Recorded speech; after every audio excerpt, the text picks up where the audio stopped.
You've probably never heard of most of these machines, and that's exactly the tragedy. Every one was a masterpiece. Choppers built tougher than a tank, ideas so clever the giants would later borrow them, self-propelled monsters that swallowed whole fields at a time. They should be legends. Instead, they were crushed, absorbed, or quietly switched off in a boardroom. 10 forage harvesters that were genuinely great and still ended up on the scrap heap of history. Number 10. Gehl 1200. Let's start with a pull-type chopper that older dairy farmers still speak about with real affection. The Gehl 1200. Gehl built its very first forage harvester back in 1942, and by the 1970s and 80s, the company had turned decades of hard-won experience into some of the toughest trail choppers money could buy. The 1200 was a big-capacity, heavy-duty machine designed to be hitched behind a serious tractor, fed by a grass pickup or a corn head, and run flat out through the silage season year after year. Solid feed rolls, metal protection to guard that expensive cutter head, a hydraulic swing tongue, the 1200 was engineering built to survive abuse. Ask around at any farm sale and you'll still hear people say a well-kept Gehl chopper just refuses to wear out. So why is it on a failed list? Because the machine never really got the future it deserved. As the 1970s wore on, Gehl made a fateful decision. In 1973, it began building skid loaders and self-propelled machines, and over the following years, that construction side of the business quietly took over the whole company. Gehl added telescopic forklifts, bought Mustang in 1997 to strengthen its skid loader position, and reinvented itself as a compact equipment builder. The tragedy of the 1200 is that it didn't lose in the field. It was a genuinely good, genuinely durable machine that got orphaned by its own maker's change of heart. The customers didn't abandon it, the boardroom did.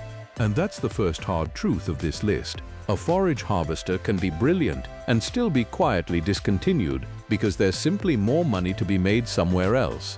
The Gehl 1200 is a survivor from a company that decided it would rather build loaders than choppers. Number 9. International Harvester 830. Next up is a machine that did absolutely nothing wrong and still got wiped off the map. The International Harvester 830. International Harvester was one of the true titans of American agriculture. Red tractors, red combines, red everything. For generations, IH was John Deere's fiercest rival, and IH built forage equipment too. The 830 pull-type forage harvester, produced from early 1976 through to the end of 1980, was a solid, capable chopper. It could take a 5-foot grass pickup, a 2-row corn head, or a direct-cut header with hydraulic header lift and a spout you controlled from the tractor seat. There was nothing exotic about it, and it didn't need to be exotic. It was well built, backed by one of the largest dealer networks on Earth, and it slotted neatly into the enormous IH lineup, alongside machines like the 781. On paper, the 830 had a long and comfortable future ahead of it. Then the 1980s happened. International Harvester walked straight into the worst farm crisis in living memory, already drowning in debt. Commodity prices collapsed, interest rates soared, and equipment sales fell off a cliff. IH had been in financial turmoil since 1980, and by 1984 the company was finished as an independent farm equipment maker. In 1985, Tenneco bought the agricultural division of International Harvester and folded it into its JI Case company. That's the moment the Case IH brand was born, and it's also the moment a whole swathe of the old IH lineup was quietly retired. The forage harvesters were among the casualties. The 830 wasn't discontinued because farmers stopped buying it or because a better machine crushed it. It was discontinued because the company that built it ceased to exist. That's what makes the 830 so bittersweet. It's a genuinely good chopper, still turning up at auctions and still working on farms today. A survivor from a company that didn't survive. When people mourn IH's downfall, they remember the tractors. But the forage line went down with the ship too. Number 8. John Deere. Number 34. Now for a specific model from a company you'd never associate with failure, because even John Deere had to start somewhere, and its forage story began with a stumble. Meet the John Deere 34. In 1966, Deere entered the forage harvesting business in earnest in the United States with this pull-type machine. And to be fair to it, the 34 had some genuinely clever ideas. It ran a 6-knife cutter head drum, and this is the neat part, it came with a built-in sharpener. Anyone who's ever hand-ground chopper knives in a freezing shed will tell you an onboard sharpener, even a manual one, was a real selling point. The 34 was flexible too. It could take a grass pickup, a 6-foot direct-cut mower bar header, or a single or double-row maize head. On the face of it, this was a thoughtfully designed machine. So what went wrong? 2 words: cut and throw. The 34 used an older method in which the cutter head itself flung the chopped crop up and out into the trailer. It worked after a fashion, but it was already an outdated approach by the mid-1960s. Rivals were moving to cut and blow systems, where a separate blower fan hurled the crop into the trailer with far more force and control. That mattered enormously once you were dealing with heavier, wetter grass crops and taller trailers. The 34's throw system simply couldn't keep up, and it struggled badly outside the gentle conditions of the American Corn Belt. In serious silage markets like Britain and Ireland, it barely registered. It was quickly followed by beefed-up cut-and-blow trailed machines built for tougher European conditions, and then, in 1972, by Deere's first self-propelled foragers, the 5200 and 5400. Here's the irony. John Deere went on to become one of the giants of the forage world. But the specific machine that started it all, the 34, was a commercial dud across most of the planet. Great ideas, wrong core technology, exactly the wrong moment. A brilliant sharpener bolted to a system that was already obsolete. Number 7. New Holland SP818. Everyone assumes the self-propelled forage harvester revolution kicked off in the 1970s and 80s. But one specific machine got there years earlier, and almost nobody remembers it. Say hello to the New Holland SP818 from all the way back in 1961. Picture the scene. In 1961, the idea of a purpose-built, self-driving silage machine was still exotic. New Holland's engineers in Pennsylvania did something bold but pragmatic. They took the company's existing 818 trailed forage harvester and mounted it onto a self-propelled chassis. The result? The SP818, later fondly remembered as the 818 Crop Cruiser, became New Holland's first self-propelled forager and one of the earliest machines of its kind anywhere in the industry. It worked with a single-row header, chewing through North American maize under its own power at a time when nearly everyone else was still dragging a chopper behind a tractor. Conceptually, this was the future. New Holland had glimpsed exactly where the entire industry was heading, decades before most of its rivals committed to it. But being early is not the same as being successful. The SP818 was, by later standards, a crude thing, a trailed machine bolted onto wheels and an engine, with none of the balance, power, or refinement that would define self-propelled foragers a generation later. Single-row capacity was tiny.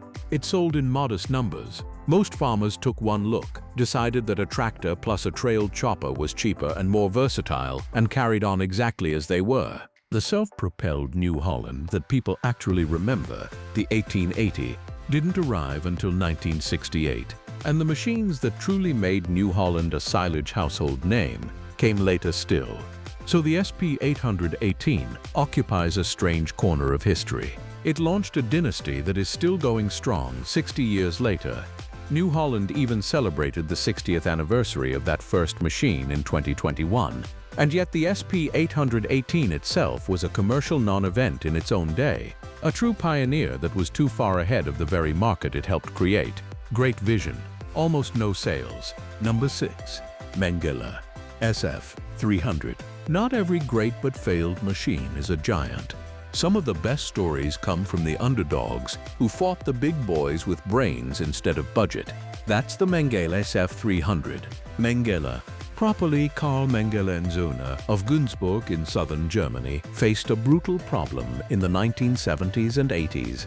The company had built its name on tractor-drawn, trailed forage harvesters. But farming was falling in love with self-propelled machines from the big manufacturers, and that shift was cutting the ground out from under every trail chopper specialist. Adapt or die. Mengele's answer, the SF300, was ingenious. Rather than spend a fortune developing a fully integrated self-propelled forager from a blank sheet of paper, Mengele built the SF300 as a self-propelled power unit, essentially a driven chassis, to which one of the company's own trailed choppers, like the SH40N, could be mated in a clever reverse drive configuration. It produced around 150 horsepower, which was modest at a time when the big integrated self-propelled foragers were already offering 300 to 400. But it had one very real advantage, because it wasn't built from the ground up as a dedicated machine. It was cheaper to produce, and Mengele was resourceful in other ways too. To keep costs down, the company raided the combine harvester parts bin, borrowing running gear from machines like the Claas Senator to build its foragers. This was smart, thrifty, genuinely inventive engineering from a firm that knew it could never outspend Claas or John Deere, so it tried to outthink them instead. The trouble is, in a market that was getting bigger and more powerful every single season, smaller but cheaper was a desperately hard sell. The SF300 was the sound of a small company refusing to go down without a fight. A modular, affordable, self-propelled forager built for farmers the giants had priced out. It deserved to find its niche, but the tide of the industry was flowing the other way, toward ever bigger integrated machines, and the SF300 was swimming against it the whole time. Number 5. Hesston 7730. Now we come to a specific model that was arguably the most advanced self-propelled forage harvester on the planet when it launched, and still ended up a dead end. The Hesston 7730. By the early 1980s, Hesston had inherited the legacy of a legendary American forage pioneer. Much more on them in a moment, and the company decided the old approach had finally run its course. What it needed was a clean sheet design, and the result, launched in 1983, was extraordinary. The 7730 was an articulated four-wheel drive self-propelled forager, a genuinely unusual layout, powered by a mighty 350 horsepower Cummins engine. To put that in perspective, even the top-of-the-range Claas of the same era topped out around 300 horsepower. The Hesston 7730 was ahead of the entire pack on raw muscle. It was built in France at the old Broad Combine Harvester factory, and it carried over one of the most distinctive ideas from its ancestor: an optional onboard collection tank for the chopped crop, unloaded by a belt mechanism rather than blown out through a spout. In theory, that let the machine keep working non-stop while full trailers were swapped out alongside, exactly like a combine with a grain tank. One of the engineers who shaped it had actually worked on the earlier Pioneer machines, carrying that DNA forward into a brand new design. On performance, the 7730 delivered, and it kept Hesston competitive right at the top of the market. So where's the failure? It's in what didn't survive. Hesston was battered by the agricultural downturn and pulled into the orbit of the Italian giant Fiat. As the operation was absorbed into what became Fiat-Gri and eventually New Holland, the mainstream direction became crystal clear, conventional, front-drive, rear-steer machines that blew the crop out through a spout. The distinctive articulated layout and that clever collection tank idea didn't make it into the future. The 7730 was the last true descendant of a remarkable American bloodline. The boldest, most powerful expression of an idea the industry then chose to abandon. It didn't lose because it was weak. It lost because the entire philosophy behind it was quietly discontinued, the moment it was swallowed by a bigger company. Number 4. Mengele SF 6600. We return to Günzburg for our number 4. Because Mengele didn't stop at the modular SF300, it went for the big leagues with a full self-propelled machine, the SF 6600. If the SF300 was Mengele hedging its bets, the SF 6600 was Mengele committing. This was a proper self-propelled forage harvester, the kind of machine built to line up directly against the self-propelled Claas, John Deere and New Holland models that were increasingly dominating the silage fields of Europe. For a family engineering firm that had spent most of its life building trail choppers, that was an enormous leap, a bet that Mengele could stand shoulder to shoulder with companies many times its size. And for a while, Mengele had real reach. The company had pushed into the United States back in 1973 through a joint distribution venture, and its machines were respected for solid, no-nonsense German engineering. The SF6600 was Mengele's statement that it intended to be a serious player in the self-propelled era, not just a survivor of the trailed one. But this is where being a small firm in a giant's game becomes fatal. Building and supporting a full self-propelled forager is brutally expensive. The engineering, the dealer network, the parts supply, the constant horsepower race. Every year the big manufacturers poured more power and more refinement into their machines, and every year the gap widened for anyone who couldn't match that spending. Mengele fought hard, but it simply didn't have the scale to keep up over the long haul. The company staggered through hardship after hardship, and the once proud Mengele name eventually passed to Lely in 2010, and then to Exio in 2017. The SF6600 deserves respect, precisely because of how ambitious it was. It wasn't a bad machine, it was a good machine from a company that was too small to win a war of attrition against the biggest names in the business. A brave, capable, self-propelled forager, beaten not by its own shortcomings but by the sheer weight of the competition. Number 3. Fox 6660. If you ask old-timers in America which forage harvesters were built like tanks, one name comes up again and again: Fox. And the specific machine that closed out that story is the Fox 66. Fox. The Fox River Tractor Company of Appleton, Wisconsin, was one of the genuine pioneers of the American chopper business, and it launched its first self-propelled forage harvester right at the leading edge of the industry in 1960. Over the following 2 decades, Fox built a devoted following with self-propelled machines like the Super D and Super E, famous for rugged construction, 4-wheel drive options, and a clever exclusive electric in-head knife grinder. And the 6660 was the peak of it all, among the largest self-propelled forage harvesters Fox ever built, reportedly powered by a big Detroit diesel and widely regarded as one of the very last self-propelled models to leave the Appleton factory.